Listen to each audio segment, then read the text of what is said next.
Sobrang laki ng manok! Ang bigat!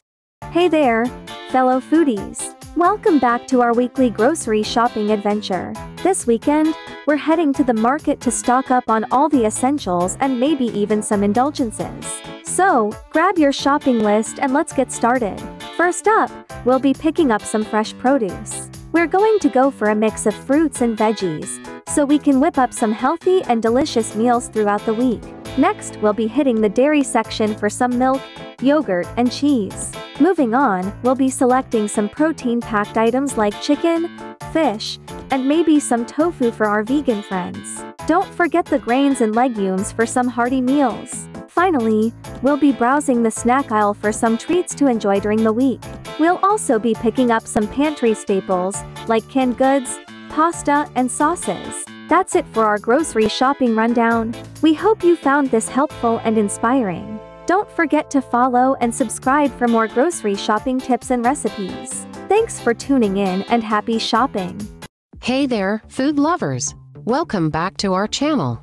Today, we're diving into the world of food shopping, and we've got some exciting tips and tricks to share with you.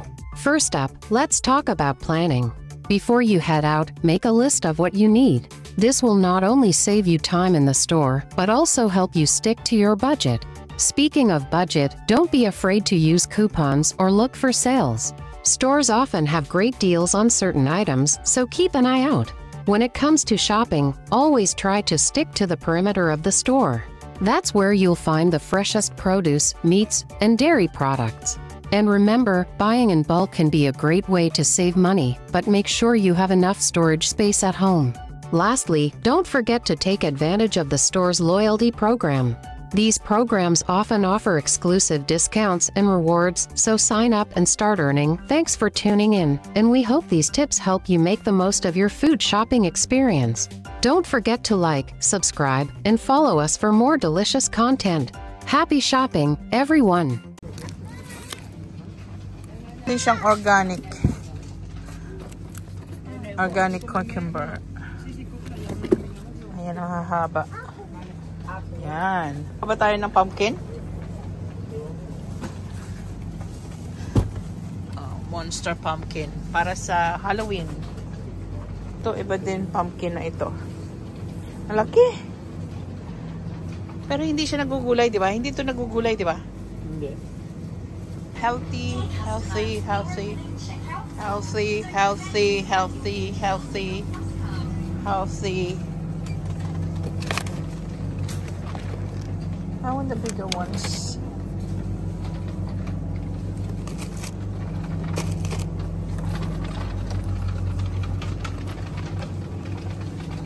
Raspberries.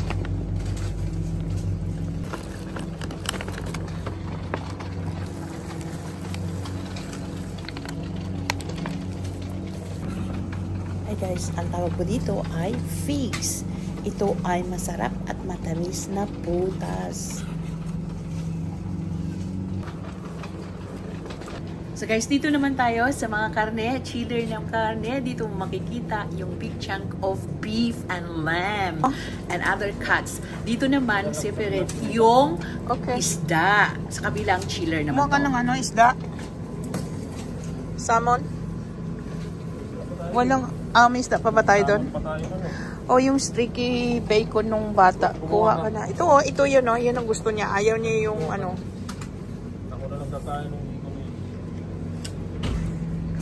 Ayaw niya yung ibang bacon.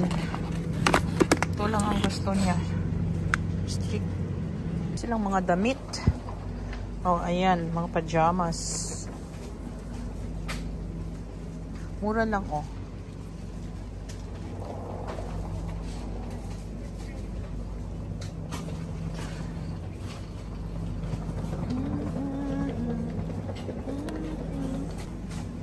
Halos nandito na lahat sa store na to, kaya gusto kong pumunta dito kasi nandito na lahat-lahat, yung grocery mo, yung shopping mo, clothes, tools and everything. So dito naman makikita mo parang purong manok. Yes, purong manok yan nandyan. Iba-ibang cuts ng manok. Mayroong chicken wings, buong chicken, legs lang gusto mo. At saka dito yung ating mga halal foods. Separate po yan. Nasa kabilang chiller po yan. Guys, yung extra large chicken, oh. Ang laki, parang pabo na. Ang laki ng kanyang breast. Oh, ang laki. Ang laki-laki niya. So guys, ito talaga ang pinaka-highlight dahil ito talagang pinunta namin dahil naubusan kami ng asin, iba-ibang klase ng asin. As you know me, hindi pwedeng mawalan ako ng asin kaya nag-grocery kami. So, tapos nanguha na rin na kami ng kung ano ang pwedeng dalhin sa bahay na kailangan. So, ang basil pala nila pwedeng itanim dito. So, nandito tayo sa mga tools which is, I don't know how to use it. But anyway, I will show you para naman ma-idea kayo kung anong mabibili dito sa shop na to. So, I don't know what it is. Kayo na lang po ang mag-intindi kung ano yan. So, I'm not quite helpful but I'm showing you. Ayan, mga tools na yan. Marami as in. Kung gusto mo mag-DIY, marami din dito. Kaya do it yourself. Or yung mga ilaw-ilaw, meron din sila. Clothings, meron din sila. At very affordable pa. At saka may mga home decor sila. Ito pinagdiskitahan ko ang mushrooms. Kabote, as in kabote. Pero ang ganda niya, di ba? Ayan, babahayan na yan ng mga duwende. Oh, di ba? Kuha nga ako nito para manahi ako.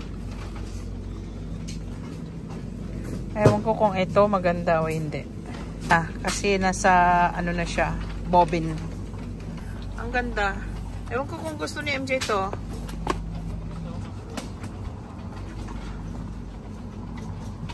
Ewan ko kung gusto niya nito. Guys, ito na yung aming cart. Ayan yung laman. Ang daming manok. Lilipad na kami. At nakakita ako ng ganito. So, binili ko. Pero para may fox, may bagbabantay sa bahay namin. Ayan, oh. Siyempre, bigas is life. Rice is life. Malapit na pala ang Halloween, kaya dito marami silang mga Halloween goodies. Meron silang costume, treats, at decor para masindak naman kayo ngayong Halloween. At kung gusto nyo mag-party, meron din silang party ideas and everything. Kaya dito kayo pumunta kasi affordable ang prices at saka ang daming chocolate at saka mga sweets and treats. Kaya halina kayo, punta na kayo rito. At saka, of course, ito, mga tsokolate. Paborito ko lahat yan. Kaya lang, we have to be mindful. Kaya, sige lang, okay lang. Ito lang kinuha ko. Yun lang, dark chocolate lang ang kinuha ko, promise. So, dito naman yung mga snacks and everything. So, dito naman, ang baby aisle, which is you can see, andyan yung mga nappies, yung mga bath, at saka mga hygiene products, tsaka of course yung tissue. Ba't ito mura? Ano ba to? Durian na brand. Maganda kaya to? Simura siya, oh, at saka marami pa. Oh. Try natin. Sabi daw, oh. Oh. Ano na siya? 69p.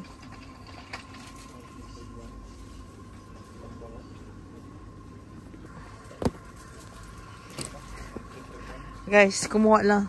Pumunta lang kami dito para bumili ng ng asin. Ayan na. Punong-puno na yung cart.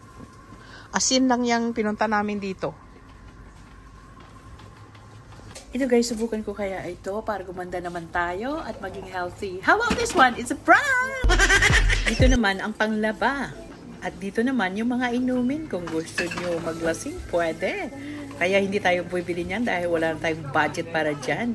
Unahin muna ang priority, which is yung food. So, nandito tayo sa mga household na mga bagay. So, dito kukuha lang ako ng cling film. Kasi naubusan kami, kaya yan lang ang aking kukunin. Pero nandyan din yung mga panlinis, yung mga bleach, at saka sa pangbanyo, pangkusina. Kaya kukuha ako dyan ng pangbanyo kasi yung aming banyo ay may mga lime scale na dahil hard yung aming tubig dito. Kailangan talaga is-isin araw-araw para hindi ma-accumulate yung lime scale. Ito naman, yung dishwasher. Kuha din ako nito kasi tamad ako magugas ng plato.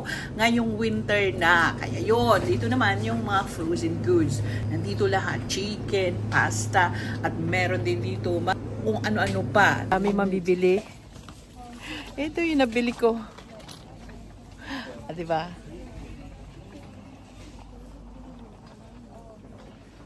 Ito yung paborito kong iron.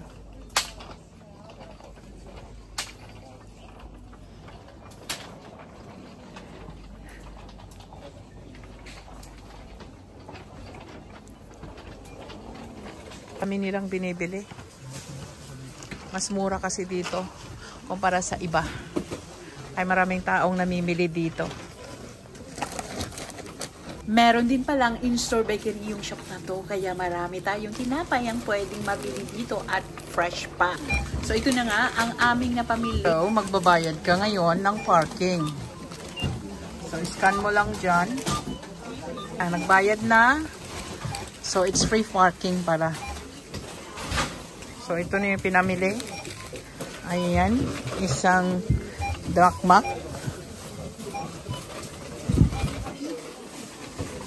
Saka yung mga tao, busy-busy. So guys, ito uuwi na tayo. Tapos na tayo mag-shopping. By the way, ito pala may magazine sila na weekly offers nila na pwede mong dalhin sa bahay para makapag-plan ka, para makatipid ka sa susunod na yung shopping. Tapos na. So ito nga pala guys, libre pala ang parking dito. Kaya very convenient. So yun na nga guys, tapos na kami mag-grocery. Asin lang talaga yung pinunta namin doon. Kasi nawalan kami ng asin na pangluto. Kaya yun. Thank you so much for tuning into our channel. We hope you enjoyed this video and found it informative. If you did, please don't forget to like, share, and subscribe to our channel for more awesome content.